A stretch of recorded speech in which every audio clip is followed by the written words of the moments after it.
Hi hello friends, ಎಲ್ಲರಿಗೂ ನಮಸ್ಕಾರ. ಎಲ್ಲರೂ ಹೇಗಿದ್ದೀರಾ? ಚೆನ್ನಾಗಿದ್ದೀರಾ ಅನ್ಕೋತೀನಿ. ನಾನು ಕೂಡ ತುಂಬ ಚೆನ್ನಾಗಿದ್ದೀನಿ.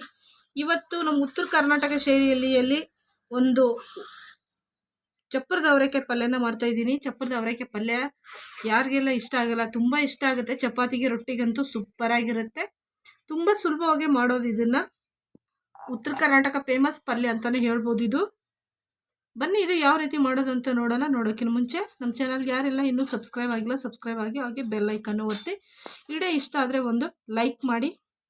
ವಿಡಿಯೋನ ಸ್ಕಿಪ್ ಮಾಡದೆ ನೋಡಿ ಪ್ಲೀಸ್ ಎಲ್ಲರೂ. ಇದಕ್ಕೆ ನಾನು ಏನೆಲ್ಲ ಹಾಕಿದ್ದೀನಿ, ಹೇಗೆಲ್ಲ ಮಾಡಿದ್ದೀನಿ ಅಂತ ನಿಮಗೆ ಗೊತ್ತಾಗುತ್ತೆ. ನೀವು ಅರ್ಧಂಬರ್ಧ ನೋಡಿದ್ರೆ ನಿಮಗೆ ಗೊತ್ತಾಗಲ್ಲ, ಟೇಸ್ಟ್ ಕೂಡ ಅಷ್ಟು ನಿಮಗೆ ಅರ್ಥ ಆಗಲ್ಲ. ಹಾಗಾಗಿ ಪೂರ್ತಿ ವಿಡಿಯೋ ನೋಡಿ ಅಂತ ಕೇಳ್ಕೊತಿದ್ದೀನಿ. ಬನ್ನಿ ಇವಾಗ ಯಾವ ರೀತಿ ಮಾಡೋದಂತ ನೋಡೋಣ. ಇಲ್ಲಿ ನೋಡಿ, ನಾನು ಚಪ್ಪರದ ಅವರೆಕಾಯಿನ ಬೇಯಿಸಿ ಇಟ್ಕೊಂಡಿದ್ದೀನಿ. ಚಪ್ಪರದ ಅವರೆಕಾಯಿ ಎಳೆದು ನಾನು ಬೇಯಿಸಿ ಇಟ್ಕೊಂಡಿದ್ದೀನಿ. ಬಲ್ತಿರೋ ಅವರೆಕಾಯಿ ಬೀಜನ ನಾನು ಈ ಥರ ತೆಗ್ದಿದ್ದೀನಿ. ಹಾಗೆ ಅಲ್ಲಿ ಹಸಿ ಬಟಾಣಿ ಕೂಡ ನಾನು ಹಾಕಿದ್ದೀನಿ. ಎಲ್ಲನೂ ಹಾಕಿ ಬೇಯಿಸ್ಕೊಂಡಿದ್ದೀನಿ. ನೋಡಿ ಎಷ್ಟು ಮೆತ್ತಗಾಗಿ ಬೆಂದಿದೆ ಅಂತ. ಪಲ್ಯ ತುಂಬ ಚೆನ್ನಾಗಾಗುತ್ತೆ ಇದು. ನೋಡಿ ಕುದಿಸ್ಕೊಂಡು ನಾನು ಇಟ್ಕೊಂಡಿದ್ದೆ. ಒಂದು 1/4 kg ಆಗೋಷ್ಟು ಅವರೆಕಾಯಿನ ತೊಗೊಂಡಿದ್ದೆ. ಹಾಗೆ ಇಲ್ಲಿ ಒಂದು ಟೊಮೊಟೊನ ಕಟ್ ಮಾಡಿ ಇಟ್ಕೊಂಡಿದ್ದೀನಿ. 2 ಈರುಳ್ಳಿನ ನಾನು ಕಟ್ ಮಾಡಿ ಇಟ್ಕೊಂಡಿದ್ದೀನಿ. ಮತ್ತು ಇಲ್ಲಿ ಪಲ್ಯಕ್ಕೆ ನಾನು ಸ್ವಲ್ಪ ಮಸಾಲನ ತೊಗೊಂಡಿದ್ದೀನಿ.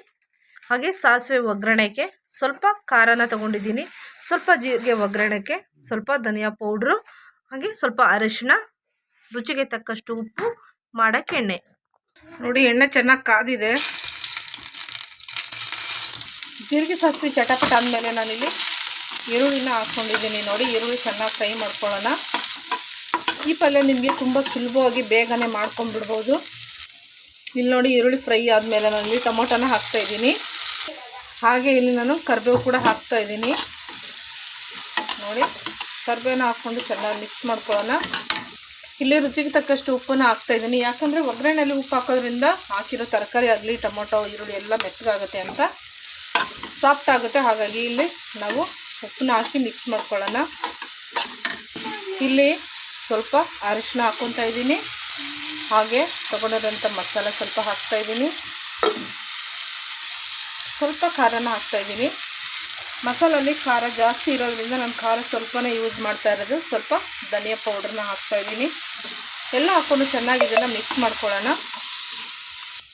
ನೋಡಿ ಎಲ್ಲ ಮಿಕ್ಸ್ ಆದಮೇಲೆ ನಾನು ಅವರೆಕಾಯಿನ ಹಾಕ್ತಾಯಿದ್ದೀನಿ.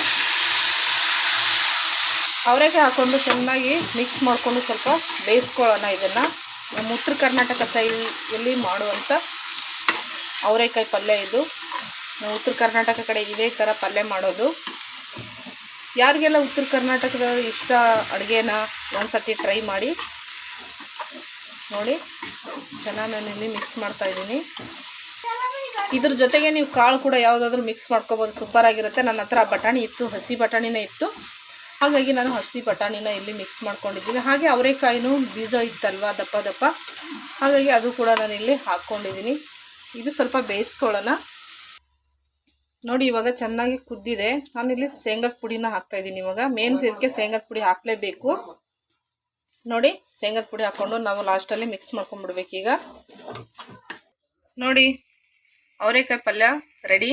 ಶೇಂಗದ ಪುಡಿ ಹಾಕಿ ಈ ಥರ ಮಿಕ್ಸ್ ಮಾಡಿಕೊಂಡ್ರೆ ನಮಗೆ ಟೇಸ್ಟಿ ಅದು ಅವರೆಕಾಯಿ ಪಲ್ಯ ರೆಡಿ ಆಗುತ್ತೆ. ಇವಾಗ ಲಾಸ್ಟಲ್ಲಿ ನಾವು ಕೊತ್ತಂಬರಿನ ಹಾಕೊಂಡ್ಬಿಡೋಣ. ಆದರೆ ನೀವು ಶೇಂಗದ ಪುಡಿ ಹಾಕಿದ್ಮೇಲೆ ತುಂಬ ಹೊತ್ತು ಬೇಯಿಸೋಕೆ ಹೋಗ್ಬಿಡಿ, ಯಾಕಂದರೆ ತಳ ಹಿಡ್ಕೊಳ್ಳುತ್ತೆ. ಹಾಗಾಗಿ ನೀವು ಬೇಗನೆ ಅದನ್ನು ಸ್ವಲ್ಪ ಹೊತ್ತು ಮಿಕ್ಸ್ ಮಾಡಿಕೊಂಡು ತಕ್ಕೊಂಬಿಡಿ. ನಾನಿವಾಗ ಇದಕ್ಕೆ ಕೊತ್ತಂಬರಿನ ಹಾಕ್ತಾಯಿದ್ದೀನಿ. ನೋಡಿ ಕೊತ್ತಂಬರಿನ ಹಾಕ್ತಾಯಿದ್ದೀನಿ ನಾನಿಲ್ಲಿ. ಹಾಕ್ಕೊಂಡು ಚೆನ್ನಾಗಿ ಇದನ್ನು ಮಿಕ್ಸ್ ಮಾಡ್ಕೊಂಬಿಡೋಣ. ಅವರೆಕಾಯಿ ಪಲ್ಯ ರೆಡಿ. ಯಾರಿಗೆಲ್ಲ ಇಷ್ಟ ಆಯಿತು ಒಂದು ಲೈಕ್ ಮಾಡಿ. ಇದೇ ಥರ ಈಜಿ ರೆಸಿಪಿಗಾಗಿ ತುಳಜಾ ಅಡುಗೆ ಚಾನೆಲ್ನ ಸಬ್ಸ್ಕ್ರೈಬ್ ಮಾಡ್ಕೊಳ್ಳಿ. ಹಾಗೆ ಬೆಲ್ಲೈಕನ್ನು ಒತ್ತಿ. ಬೆಲ್ಲೈಕನ್ನು ಒತ್ತೋದ್ರಿಂದ ನಾವು ಹಾಕೋ ವಿಡಿಯೋದು ನೋಟಿಫಿಕೇಷನ್ ಬರುತ್ತೆ, ನೀವೇ ಫಸ್ಟು ನೋಡ್ಬೋದು. ತುಂಬ ಖುಷಿ ಆಗುತ್ತೆ. ತುಂಬ ಚೆನ್ನಾಗಿ ಎಲ್ಲರೂ ಕಮೆಂಟ್ ಮಾಡ್ತಾ ಇದ್ದೀರಾ. ತುಂಬ ಅಂದರೆ ತುಂಬ ಖುಷಿ ಆಗುತ್ತೆ ನನಗೆ. ಎಲ್ಲರಿಗೂ ತುಂಬ ಹೃದಯದ ಧನ್ಯವಾದಗಳು. ಥ್ಯಾಂಕ್ ಯು ಎಲ್ಲರಿಗೂ ವಿಡಿಯೋ ನೋಡೋದಕ್ಕಾಗಿ ಧನ್ಯವಾದಗಳು.